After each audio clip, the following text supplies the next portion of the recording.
बहुत बहुत स्वागत है आपका आपके अपने यूट्यूब चैनल भाषा की बात में। आज का पाठ है धर्मवीर भारती द्वारा लिखित काले मेघा पानी दे। ये आरओ की पुस्तक से लिया गया है जो कक्षा 12वीं के लिए हिंदी कोर के रूप में जानी जाती है। लेखक का जीवन परिचय थोड़ा सा देख लेते हैं कि धर्मवीर भारती आधुनिक हिंदी साहित्य के प्रमुख साहित्यकार माने जाते हैं। उनका जन्म सन 1926 में उत्तर प्रदेश के इलाहाबाद जनपद में हुआ था। उनके पिता का नाम श्री चिरंजीव लाल वर्मा तथा माता का नाम श्रीमती चंदा देवी था। भारती जी ने इलाहाबाद विश्वविद्यालय से एमए हिंदी की परीक्षा पास की। तत्पश्चात वहीं से पीएचडी की उपाधि भी प्राप्त की और 1960 ईस्वी में ये धर्मयुग पत्रिका के संपादक बने और मुंबई में रहने लगे और सन 1988 में धर्मयुग के संपादक पद से सेवानिवृत्त होकर फिर मुंबई में ही बस गए। सरकार ने इनको पद्मश्री की उपाधि से अलंकृत किया। इसके बाद इनको व्यास सम्मान के साथ अनेक राष्ट्रीय सम्मान प्राप्त हुए और सन 1997 ईस्वी में ये नश्वर संसार को छोड़ करके चले गए। तो मुंबई में बसने का ज़्यादातर प्रयोजन क्या है? जो लेखक होते थे वो मुंबई में जाकर बस जाते थे। फिल्म नगरी थी, फिल्म इंडस्ट्री थी, इसलिए जो अपनी पटकथाएं लेखन आदि लिखते थे वो फिल्मों में प्रयोग होने लगे थे।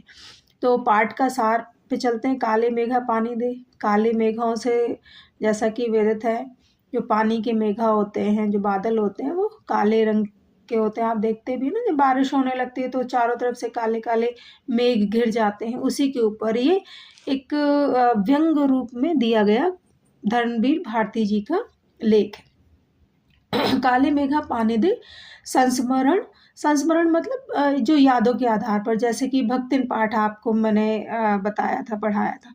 तो काले मेघा पानी दे संस्मरण धर्मवीर भारती द्वारा रचित है। इसमें लोक प्रचलित विश्वास और विज्ञान के द्वंद्व का सुंदर चित्रण हुआ। लोक प्रचलित विश्वास कैसे कहते हैं बच्चों? जो हमारे ग्रामीण क्षेत्रों में, जन समुदाय में, लोकल भाषा में, लोकल लोगों के बीच में जो प्रचलित है।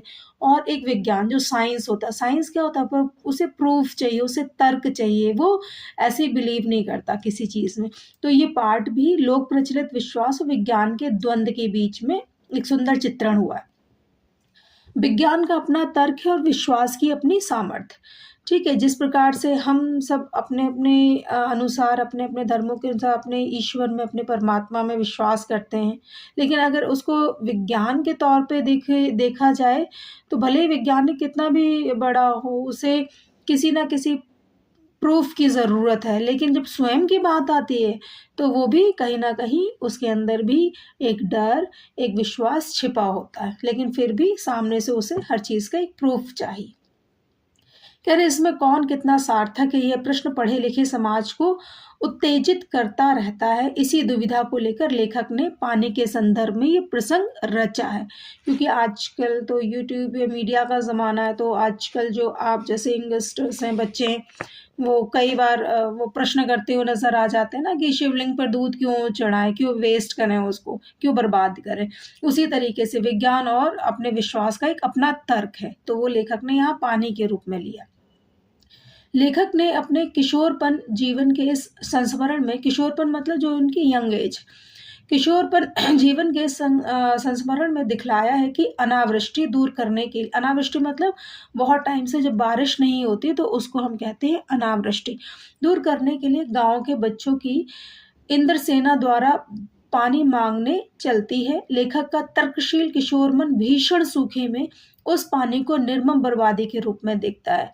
क्यों? क्योंकि लेखक क्या है, विज्ञान के तर्क से हर चीज को देख रहा है। इस वजह से आषाढ़ के उन सूखे दिनों में जब चहु और पानी की कमी होती है, ये इंद्रसेना गांव की गलियों में जयकारे लगाते हुए पानी मांगते फिरती। अभाव के बावजूद भी लोग अपने अपने घरों से पानी लेकर इन बच्चों के सिर से पैर तक तर कर देते हैं। आषाढ़ के इन दिनों, आषाढ़ क्यों आया? क्योंकि आषाढ़ जो शब्द आया ना, आषाढ़ के दिनों में ही लगातार बारिश होती रहती है, इसलिए आषाढ़ शब्द। अब आषाढ़ के निकल जाने के बाद भी पानी वगैरह आषाढ़ में भी नहीं बरसा, कुछ नहीं बरसा, तो भीषण सूखा पड़ने लगा। अब कहते हैं इन दिनों में गांव शहर सभी लोग गर्मी से परेशान त्राहिमाम कर रहे होते हैं। तब ये मंडली काले मेघा पानी देख के नारे लगाते हुए यहाँ वहां घूम रही होती है।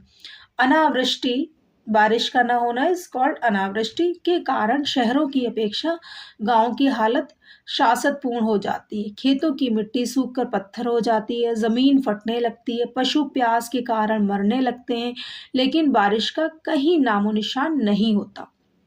बादल कहीं नजर नहीं आते। ऐसे में लोग पूजा पाठ कर हार जाते, तो यह इंद्रसेना निकलती है। ठीक है, फिर हवन पूजन, क्योंकि हमारा भारतीय समुदाय, भारतीय समाज कैसा है, वो बिलीव करता है पूजा और हवन में, कि वही एकमात्र, जब कोई ऑप्शंस नहीं नजर आते, कुछ चीजें नहीं नजर आती, तो हम सबको क्या लगता है, पूजा हवन इत्यादि से हर चीज ठीक हो सकती है। हमारा बिलीव यही है। लेखक मानता है कि लोग अंधविश्वास के कारण पानी की कमी होते हुए भी पानी को बर्बाद कर रहे हैं। इस तरह के अंधविश्वासों से देश की बहुत क्षति होती है, जिसके कारण हम अंग्रेजों से पिछड़ गए और उनके गुलाम बन गए। लेखक वैसे तो इंद्रसेना की उम्र का था, ठीक है, जो इंद्रसेना है उसकी ही उम्र का था, जिसमें 15-16 साल के बच्चे थे। यह आर्य समाजी संस्कारों से युक्त तथा कुमार सुधार सभा का उपमंत्री था, अतः उसमें समाज सुधार का जोश अधिक था और अंधविश्वासों से वह डटकर लड़ता था। लेखक को जीजी उसे अपने बच्चों से ज्यादा प्रेम करती थी। तीज त्योहार पूजा अनुष्ठानों को चिन्हें क्या? अब लेखक की जीजी कौन है? मुंह बोली एक जीजी है जो लेखक को अपने बच्चों से भी ज्यादा प्रेम करती हैं, और लेखक जो है, लेखक भी जीजी को बहुत ज्यादा प्रेम करता है। अब क्या बताया गया कि लेखक अंधविश्वास मानता है कि जो पानी की निर्मम बर्बादी को वो अंधविश्वास मानता है। अब जीजी के कहने पर उसे सब कुछ करना पड़ता है। इस बार जीजी के कहने पर भी लेखक ने मित्र मंडली पर पानी नहीं डाला, जिससे वह नाराज हो गई। बाद में लेखक को समझा बुझाकर उसने अनेक बातें कही। पानी फेंकना अंधविश्वास नहीं, यह तो हम उनको अर्घ चढ़ाते, अर्घ चढ़ाने का तात्पर्य क्या है? जैसे सूर्य देव को हम जल देते हैं ना, तो उसको क्या कहते हैं? अर्घ देना कहते हैं। तो जिससे खुश होकर इंद्र हमें पानी देता है। उन्होंने बताया कि ऋषि मुनियों ने दान को सबसे ऊंचा स्थान दिया। जीजी ने लेखक के तर्कों को बार बार काट दिया। अंत में लेखक को कहा कि किसान पहले 5-6 सेर अच्छा गेहूं बीज रूप में अपने खेत में बोता है, तत्पश्चात वह 30-40 मन अनाज उगाता है। वैसे यदि हम बीज रूप में थोड़ा सा पानी, अब लेखक ने क्या बताया कि उनकी दीदी क्या कह रही है, जिस प्रकार से वो सही उदाहरण दे रही है एक तरह से, क्योंकि जैसे ये लेखक भले ही पढ़ा लिखा है, जीजी उनके अनपढ़ है, अनपढ़ तो नहीं, मदरसे में वो पढ़ी, तो लेकिन फिर भी लेखक जो भी कहता, वो उसका तर्क इतना स्पष्ट देती कि लेखक का मुंह बंद होता। जैसे फॉर एग्जाम्पल, अगर हमें कोई भी चीज़ उगानी है, इवन हमें गमले में कोई प्लांट उगाना है, तो हम पहले बीज वगैरह डालेंगे या उसकी कलम लगाएंगे, तभी वो उगेगा ना। तो ठीक उसी प्रकार से उन्होंने उदाहरण दिया कि अगर हमें गेहूं उगाना है, तो कुछ अच्छा गेहूं हमें पहले खेतों में डालना होता है, फिर उसमें पानी वाटरिंग करनी पड़ती है, तब कहीं फसलें उत्पन्न होती। तो ठीक उसी रूप में जब अनावृष्टि हुई, तो बीज रूप में उन्होंने क्या डाला? पानी डाला, पानी दिया बीज रूप में, तो बादल फसल के रूप में फिर हमें पानी देंगे। ये जो ग्रामीण क्षेत्र है उनका तर्क रहा, जो जीजी ने लेखक को बताया। अब क्या है, क्या संस्मरण के अंत में लेखक की राष्ट्रीय चेतना का भाव मुखरित होता है कि हम आज़ादी मिलने के बाद भी पूर्णतः आज़ाद नहीं हुए। हम आज भी अंग्रेजों की भाषा, संस्कृति, रहन सहन से आज़ाद नहीं हुए और हमने अपने संस्कारों को नहीं समझा। हम भारतवासी मांगे तो बहुत करते हैं, लेकिन त्याग की भावना हमारे अंदर नहीं है। हर कोई भ्रष्टाचार की बातें करता है। भ्रष्टाचार इज करप्शन। हर कोई भ्रष्टाचार की बात करता है, करप्शन की बात करता है, लेकिन कभी नहीं देखता कि क्या हम स्वयं उसका अंग नहीं बन रहे। देश की अरबों खरबों की योजनाएं ना जाने कहाँ गुम हो जाती हैं। लेखक कहता है कि काले मेघा खूब बरसते हैं, लेकिन फूटी गगरी खाली रह जाती है, बैल प्यासे रह जाते हैं। ना जाने यह स्थिति कब बदलेगी। लेखक ने देश की भ्रष्टाचार की समस्याओं के प्रति व्यंग्य किया है। मूल उद्देश्य क्या है इस पाठ का कि लेखक काले मेघा पानी दे के माध्यम से जो भारतवर्ष है, यहाँ पर उपस्थित जो भ्रष्टाचार है उसके खिलाफ एक व्यंग किया है। ठीक है, यहाँ देखो काले मेघा पानी दे में खूब बरसते, काले मेघा खूब बरसते मतलब सरकार की तरफ से योजनाएं खूब बनती हैं, पैसा खूब फ्लॉट होता है, लेकिन फिर क्या होता है वो जमीनी स्तर पर आते आते फूटी गगरी खाली रह जाती है। मतलब जो आम जनमानस है उन तक वो सुविधाएं पहुंचते पहुंचते सिर्फ ऑन द पेपर रह जाती हैं। ऐसी स्थितियां हुआ करती थी। कह रही पता नहीं ये स्थिति कब बदलेगी और कब समय परिवर्तित होगा, जिससे कि जो समाज है, जो देश है, वो उन्नति कर सके। अब चलते हैं इसकी प्रश्नोत्तरी पर। जो मुख्य प्रश्नोत्तरी है उसी को हम इस पाठ के अंतर्गत करेंगे। अब देखिए कि पहला प्रश्न है, जर्नली ये प्रश्न पूछ लिया जाता है मोल्ड करके कि लोगों ने लड़कों की टोली को मेढक मंडली नाम किस आधार पर दिया। यह टोली अपने आप को इंद्र सेना कहकर क्यों बुलाती थी। या इसी को मोल्ड कर दिया जाता है कि जो लोग इंद्र सेना से नफरत करते थे या बच्चों की टोली से नफरत करते थे, वो लोग उन्हें किस नाम से पुकारते थे या मेढक मंडली किस आधार पर कहते थे। इस तरह से मोल्ड कर दिया जाता है। एक ही उत्तर होगा इसमें कि लड़के समूह में एकत्रित होकर नंगे शरीर उछलते कूदते तथा अत्यधिक शोर शराबा करते हुए गलियों में कीचड़ करते हुए घूमते थे। ये गलियों में इधर उधर दौड़ा करते थे। इसी आधार पर लोगों ने लड़कों को मेढक मंडली नाम दिया। ठीक है, जो मतलब चिढ़ते थे उनसे तो वो उनको मेढक मंडली कहते थे। ये टोली अपने आप को इंद्र सेना इसलिए पुकारती थी क्योंकि वह अनावृष्टि से छुटकारा पाने हेतु लोक आस्था मतलब क्या है, जो लोगों में विश्वास है। तो लोक आस्था के कारण इंद्र महाराज, इंद्र कौन है, देवताओं के राजा हैं। और बेसिकली आपने जब कृष्ण और बरसाने की स्टोरी सुनी होगी वृंदावन की, तो उसमें कृष्ण अपनी कनिष्का उंगली पर गोवर्धन पर्वत को उठाते हैं ना, जब इंद्र देवता बारिश करते हैं, तो बारिश के देवता या देवताओं के राजा कौन है, इंद्र हैं। तो खुश करने के लिए ऐसा कार्य करती है। इनका मानना था कि उनके इसी कार्य से प्रसन्न होकर इंद्र देवता काले मेघों द्वारा वर्षा करेंगे, जिससे गांव शहर खेत खलियान खिल उठेंगे।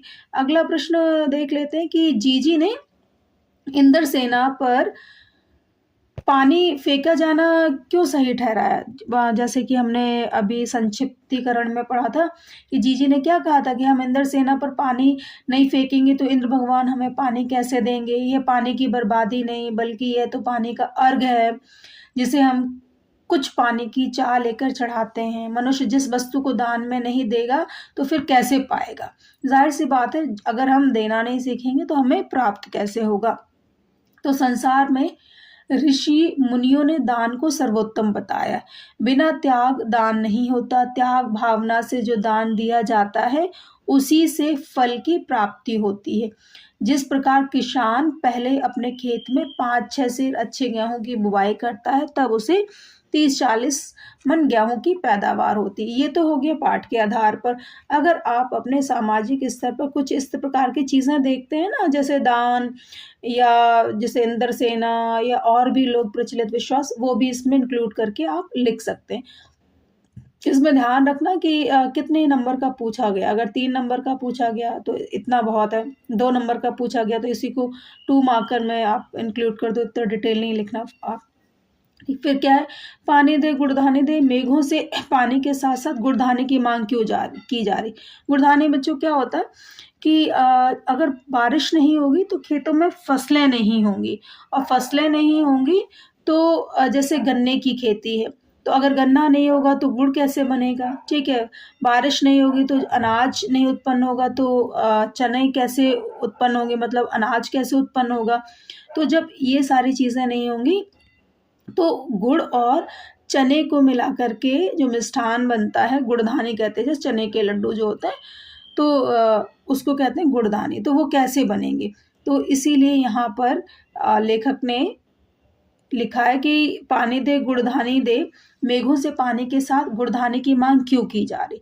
तो कह रहे अनावृष्टि के कारण चारों ओर सूखा छा जाता है, शहर की अपेक्षा गांव की हालत खराब हो जाती है, कृषि योग्य भूमि सूख कर पत्थर हो जाती है, जमीन फटने लगती है, लू के कारण पशु प्यासे मरने लगते हैं, मेघों से वर्षा होकर ही सूखी भूमि फिर से ही कृषि योग्य बन जाए, फसलें लहलाने लगें और अनाज की पैदावार होगी तथा पशु भी प्यासे नहीं मरेंगे, दूध अच्छी प्रकार से देंगे, जिससे धन धान्य की प्राप्ति होगी। क्योंकि कौन से जीवन की बात करें, ग्रामीण और लोक जीवन की बात कर रहे हैं। चारों तरफ खुशहाली फैल जाएगी, सबको खाने पीने को भरपूर सामग्री मिलेगी, इसीलिए मेघों के साथ गुड़धानी की मांग की जा रही है। आप पाठ के आधार पर इसको लिख सकते हैं। एक प्रश्न और है, गगरी फूटी बैल प्यासा। इंद्रसेना के इस खेल गीत में बैलों के प्यासा रहने की बात क्यों मुखरित हुई है, क्यों कही गई है। कह रहे गगरी फूटी बैल प्यासा, इंद्रसेना के इस खेल गीत में बैलों के प्यासा रहने की बात इसलिए मुखरित हुई है क्योंकि अनावृष्टि के कारण चारों तरफ सूखा पड़ जाता है, कुएं तालाब पानी से सूख जाते हैं, कहीं भी पानी का नामो निशान नहीं रहता, पीने का पानी बिल्कुल नहीं रहता, जिससे पशु पक्षी प्यास के कारण व्याकुल होकर मरने लगते हैं। तो ये प्रश्न लेखक ने उठाए हैं। अगर आज भी आप इन चीज़ों को देखें तो ये गर्मियों में शहरों में भी कितनी दिक्कत हो जाती है। जब आप इन चीज़ों को देखते हैं तो खुद ही फेस करते हैं कि किस प्रकार की दिक्कत हो रही। एक प्रश्न और है, जैसे इंद्रसेना सबसे पहले गंगा मैया की जय क्यों बोलती है, नदियों का भारतीय सामाजिक सांस्कृतिक परिवेश में क्या महत्व है। तो इधर से आप पढ़ सकते हैं, उसको देख सकते हैं। एक दो प्रश्न और इम्पोर्टेंट कुछ प्रश्न हैं, उनको भी हम देख लेते हैं। जैसे ये है, रिश्तों से हमारी भावना शक्ति का बढ़ जाना विश्वासों के जंगल में सत्य की राह खोजती हमारी बुद्धि की शक्ति को कमजोर करती है। पाठ में जीजी के प्रति लेखक की भावना के संदर्भ में इस कथन के औचित्य की समीक्षा कीजिए। तो ये जो प्रश्न दिया गया है इसको बेटा जरूर से पढ़ लेना और लिख करके याद जरूर कर लेना। और भी हैं जैसे प्रश्न पाठ के आसपास से कि क्या इंद्रसेना आज के युवा वर्ग का प्रेरणा स्रोत हो सकती है। क्या आपके स्मृति कोश मतलब क्या है, याद, आपकी स्मृति में, आपकी याद में। कोश मतलब क्या होता है, डिक्शनरी कहते हैं।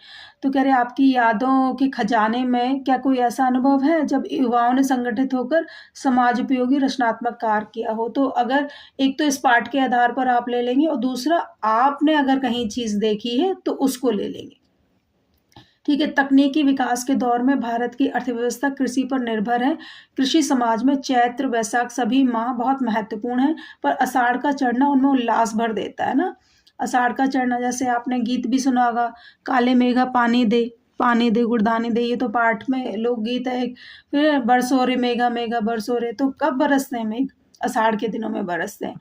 तो तकनीकी क्या है, आधुनिक युग या मैकेनिकल युग, ठीक। और उसको ग्रामीण भारतीय कृषि प्रधान समाज से जोड़ करके इस प्रश्न को आप लिखेंगे, यहाँ से भी पढ़ लेंगे। कुछ और महत्वपूर्ण प्रश्न और आपके साथ साझा कर देती हूँ, जिससे आपका और भी ये पाठ बढ़िया से क्लियर हो जाए। ये देखिए कुछ महत्वपूर्ण प्रश्न है यहाँ पे दिए गए, जैसे इंद्रसेना सेना की टोली का दूसरा नाम क्या था, उन मेढक मंडली था, उनके क्रियाकलाप का वर्णन, मेढकों की तरह उछल कूद इत्यादि करना आप लिखेंगे। गुड़धानी से क्या प्राय आपको बता चुकी हूँ मैं। यदि आप लेखक की जगह होते तो इंद्रसेना पानी फेंकते या नहीं, तर्क सहित अपना उत्तर दीजिए। देखिए अगर आप जिस तरह से आर्य समाजी थे, लेखक को विज्ञान के तर्क को मानते थे, तो बिल्कुल भी नहीं फेंकते हम लोग ना। लेकिन अगर आप लोग प्रचलित विश्वास या थोड़ा सा भी बिलीव करते हैं गॉड में, तो आप जरूर फेंकते पानी, जस्ट अ बीज के रूप में। जीजी ने कैसे दान को महान बताया, कैसे दान को? कह रहे उस दान को महान दान बताया जाता है जब आपके पास स्वयं कम हो, जब आपको उसकी ज़रूरत हो और उसमें से अगर आपने दान दिया है, तो वह दान महान है। जैसे कि वहाँ के लोग कर रहे थे। ये एक तो सूखा पड़ा हुआ है, ऊपर से इंद्रसेना निकली है पानी माँगने के लिए और पानी की बर्बादी लेखक को वो दिखाई दे रही, ठीक? हमारे देश में नदियों का बहुत महत्व है, बिल्कुल महत्व है, गंगा, जमुना, सरस्वती बहुत महत्व है, तो उसको पवित्रता के साथ आप जोड़ करके लिख सकते हैं। इंद्रसेना पानी फेंके जाने में लेखक की मान्यता जीजी कैसे छिन्न-भिन्न कर देती है ना, छिन्न-भिन्न कैसे कर देती हैं? वही उदाहरण दे कर के, जैसे कि हम खेतों में बीज रूप में कुछ अच्छा बीज बोते हैं तभी तो कुंटलों फसलें हमें मिलती हैं, उसी प्रकार से पानी देना भी बीज रूप है। धर्मवीर भारती मेढक मंडली पानी क्यों व्यर्थ मान, धर्मवीर भारती भी चिढ़ते थे इसलिए उनको मेढक मंडली कहते थे। मेढक मंडली पानी डालने को लेखक और जीजी के विचारों में भिन्नता ये स्पष्ट करेंगे पाठ को पुनः इसकी समरी देख करके जो स्टार्टिंग में मैंने की थी। काले मेघा पानी दे पाठ में गगरी फूटी बैल प्यासा कथन के पीछे छिपी वेदना को स्पष्ट कीजिए। इसमें सरकार से संबंधित जो चीज़ें लेखक को दिखाई दी हैं, लेखक चाहता है कि जो योजनाएं तो बनती हैं, पैसा भी पास होता है, लेकिन ज़मीनी स्तर पर आते-आते वो ऑन द पेपर ही रह जाता है। तो ये सारी वेदना लेखक को भी दिखाई देती है। तो मौलिकता क्या है या मौलिक स्तर पर क्या होना चाहिए, ज़मीनी स्तर पर क्या होना चाहिए? सुविधाएँ प्रॉपर ज़मीनी स्तर पर आनी चाहिए तो क्योंकि जो सामान्य वर्ग है वो ज़मीन से जुड़ा, जैसे किसान वर्ग है वो ज़मीन से जुड़ा हुआ, छोटा-छोटा जो किसान है वो ज़मीन से जुड़ा हुआ है। जब तक उसके पास सुविधाएँ नहीं पहुँचेगी तब तक भारत जो है वो कभी भी आत्मनिर्भर नहीं बन सकता। ठीक है? आई थिंक आप सबको बहुत अच्छे से पाठ समझ आ गया होगा। Thank you for watching video.